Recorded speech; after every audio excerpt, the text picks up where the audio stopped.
Angélique, 1er mai, frais de campagne. Les infos à retenir de la semaine. L'homme avait déjà été condamné en 1996 pour viol avec arme et était à cet égard inscrit sur le fichier judiciaire automatisé des auteurs d'infractions sexuelles ou violentes, FIJA. Une marche blanche a été organisée le 1er mai pour soutenir les parents et la sœur de la victime, rassemblant des milliers de personnes devant l'hôtel de ville. Lire aussi. Meurtre d'Angélique, colère à la suite des révélations sur le casier judiciaire du suspect.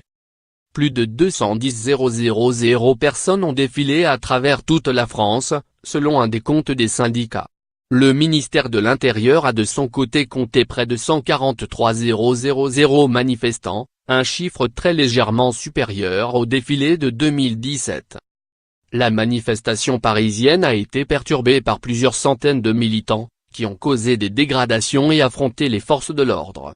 Plus de 270 personnes, principalement des Black Blocs, ont été interpellées, et 109 ont été placées en garde à vue.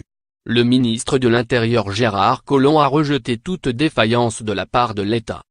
Les personnalités politiques présentes, telles Olivier Besancenot, nouveau parti anticapitaliste, ou Jean-Luc Mélenchon, la France insoumise, ont appelé à l'unité syndicale, tandis que le président de la République, qui s'est défendu de vouloir esquiver les conflits sociaux, était en déplacement à Sydney, Australie. Lire aussi. Black Bloc, une tactique de lutte plus qu'une idéologie. Le Monde a consulté les factures du vainqueur de l'élection présidentielle de 2017. Certaines pratiques posent question, telles les nombreux rabais dont il a bénéficié de la part de prestataires, des dons trop importants et des dépenses apparemment personnelles initialement intégrées au compte de campagne.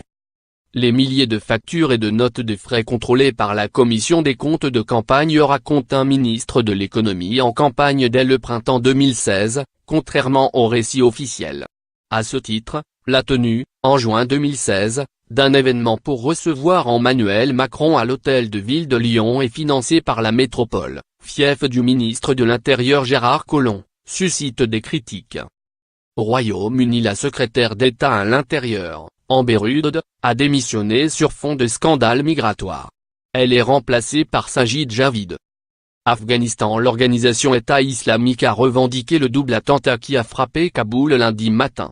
37 personnes ont été tuées, dont 10 journalistes.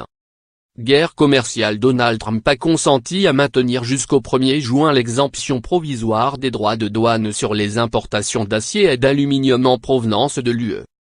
Nucléaire. Le Premier ministre israélien a affirmé détenir des preuves concluantes d'un ancien programme iranien, abandonné en 2003, pour obtenir l'arme nucléaire.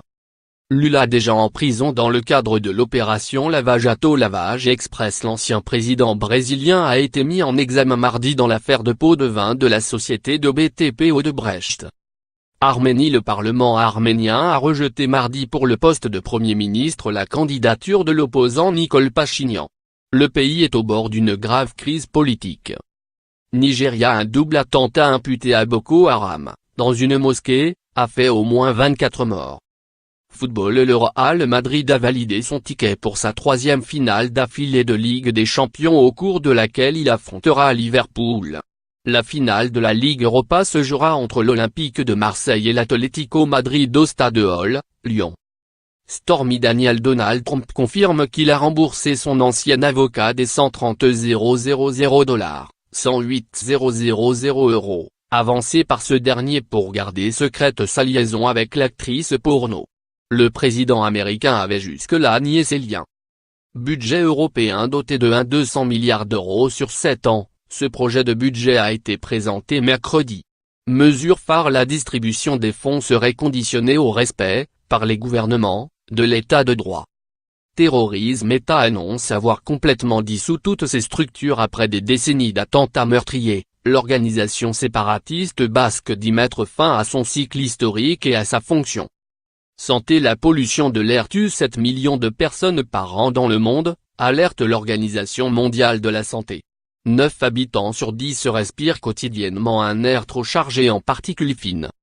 Exit accent. Emmanuel Macron a annoncé, dans un entretien au magazine financier américain Forbes, vouloir supprimer une taxe sur les plus-values mobilières pour les Français changeant de domicile fiscal. prix Nobel. L'Académie suédoise est en crise à cause de la publication d'allégations de harcèlement sexuel à l'encontre de l'époux d'un membre de l'institution. Dette écologique. Selon le WWF, en vivant comme des Français, l'humanité aurait consommé, dès le 5 mai, toutes les ressources que la planète peut fournir en un an.